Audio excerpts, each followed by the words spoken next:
मेदिनीनगर में बेहद दर्दनाक हादसे ने पूरे इलाके को स्तब्ध कर दिया है। तुगबेरा गांव निवासी बिजली मिस्त्री नागेंद्र पासवान की ड्यूटी के दौरान मौत हो गई। शुरुआत में इस घटना को विभागीय लापरवाही से जोड़कर देखा जा रहा था, लेकिन बाद में बिजली विभाग ने स्पष्ट किया कि यह हादसा आकाशीय बिजली गिरने की वजह से हुई है। जानकारी के अनुसार नागेंद्र पासवान नावा बाजार बिजली ग्रिड में कार्यरत हैं। विभागीय अधिकारी विकास कुमार के निर्देश पर वे अपनी टीम के साथ पाटन मोड़ इलाके में 33,000 वोल्ट की लाइन में आए फॉल्ट की जांच करने पहुंचे थे। टीम ने दोनों लाइनों को फॉल्ट सफलतापूर्वक जांच किया, लेकिन तीसरी लाइन की जांच के दौरान अचानक आकाशीय बिजली गिरने से तार में करंट प्रभावित हो गई। करंट लगते ही नागेंद्र संतुलन खो बैठे और ऊंचे बिजली पोल से नीचे गिर पड़े। घटना इतनी अचानक और भयावह थी कि मौके पर मौजूद साथी कुछ समझ ही नहीं पाए। सहयोगियों ने तुरंत गंभीर रूप से घायल नागेंद्र को मेदिनीनगर स्थित MMCH अस्पताल पहुंचाया, जहां डॉक्टरों ने जांच के बाद उन्हें मृत घोषित कर दिया। इस खबर के फैलते ही परिवार और इलाके में कोहराम मच गया। घटना की सूचना मिलते ही बिजली विभाग के अधिकारी विकास कुमार मौके पर पहुंचे और परिजनों को ढाढस बंधाया।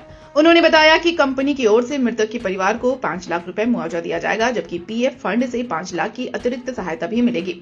इसके अलावा तत्काल अंतिम संस्कार के लिए 25,000 की राशि दी गई। विभाग ने यह भी आश्वासन दिया है कि मृतक की पत्नी को उनके वेतनमान के बराबर नौकरी देने की प्रक्रिया शुरू की जाएगी। नागेंद्र पासवान अपने पीछे पत्नी और 2 बेटियों को छोड़ गए हैं। वे परिवार के इकलौते कमाने वाले सदस्य थे। उनकी अचानक हुई मौत से पूरा परिवार गहरे सदमे में है। घर में मातम पसरा हुआ है और परिजनों का रो रो कर बुरा हाल है। इस हादसे ने न सिर्फ एक परिवार की दुनिया उजाड़ दी, बल्कि पूरे इलाके को गमगीन कर दिया। वहीं बिजली विभाग के कर्मचारियों के बीच भी शोक की लहर दौड़ गई। बीर बाबा चौहरमल कल्याण समिति की ओर से भी शोक प्रकट किया गया। बेरा से 33 केवी का पेट्रोलिंग कर रहे थे। ठीक है। पेट्रोलिंग करते करते कहीं फॉल्ट नहीं बुझाया। पाटन मोड़ तक आए, एक टीपी था, वहाँ से नीचे से घास चढ़ा हुआ था। उसको नोचने के दौरान वहाँ ADO साहब का आदेश हुआ कि यहाँ पर खोल दीजिए, यहाँ तक ट्राई हो जाए। तो हम लोग के स्टाफ थे, नागेंद्र पासवान, वो चढ़े ऊपर, 2 फेस के खोले, तीसरा फेस खोलने लगे। इसके बावजूद में करंट कहाँ से आई ये हम न जान सकते हैं, न कोई नहीं जान सकता है ना। इसके दौरान वो ऊपर से वो गिर पड़े नीचे। उसके बाद सतीश जी थे गाड़ी लेकर के रोड पर, हम लोग टांग टूंग के चढ़ाए गाड़ी पर, हॉस्पिटल आते आते तक दम तोड़। मांग यही है कि जिस हालत में हम लोग गुजर रहे हैं, इस हालत व्यवस्था को सुधारा जाए और जो मृतक घोषित हो उसका घर दूरा कैसे चलेगा। उनका बाल बच्चा है, उनका कम से कम आगे का स्थायी रूप से, अभी तो छोटा है लेकिन समय पर उसको आश्रित किया जाए।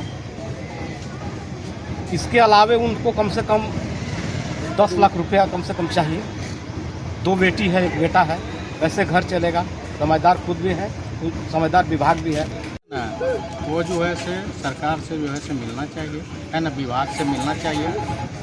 और दूसरी चीज़ है कि जो इसका PF वगैरह कटता है, इंश्योरेंस वगैरह है ना, ये सब जो है से उसको मिलना चाहिए, जो कि उसके नियमता जो है से जो प्रधान है उसका प्रधान के अनुसार जो है से मिलना चाहिए। ठीक है ना। पत्नी को नौकरी और पत्नी का नौकरी जो है से मिलना चाहिए। इसके बाद बच्चे लोग को पढ़ने के लिए उसकी जो है से खर्चा जो है मिलना चाहिए। कल आंधी पानी जब आया शाम को, तो 33 केवी लाइन तुगबेरा और पाटन दोनों ब्रेकडाउन था। तो दोनों लाइन का पेट्रोलिंग करने के बाद तुगबेरा फीडर का शटडाउन लिया गया था ग्रिड से 750 के लमसम। ग्रिड से शटडाउन लेके उसका ऊपर काम कराया जा रहा था। पोल पे चढ़े थे नागेंद्र जी।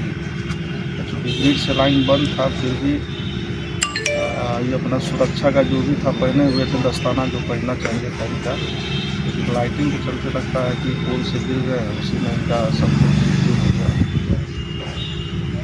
और उसके बाद इनको हॉस्पिटल लाया गया, जहाँ पे इनको मृत घोषित कर दिया गया। स्टाफ जो भी रहता है बिजली एजेंसी के थ्रू, उन लोग का जो एजेंसी रहता है इंश्योरेंस PSI करवाता है, और उसके तहत जो भी उनका मुआवजा इंश्योरेंस वाला होगा इनको दिया जाएगा। कुछ जेंट्स मेंबर इनको जो इनको मानदेय मिल रहा था उसी मानदेय पे इनको रखा गया। मानदेय मिलता था उनके हिसाब से इनको पेंशन मिलेगा। और ईपीएफ में है कि एक बच्चा का भी बताया है कि जो बालिग होने तक लड़की अगर होगी तो जो मानदेय को माँ को मानदेय मिलेगा वही उनका बेटी को।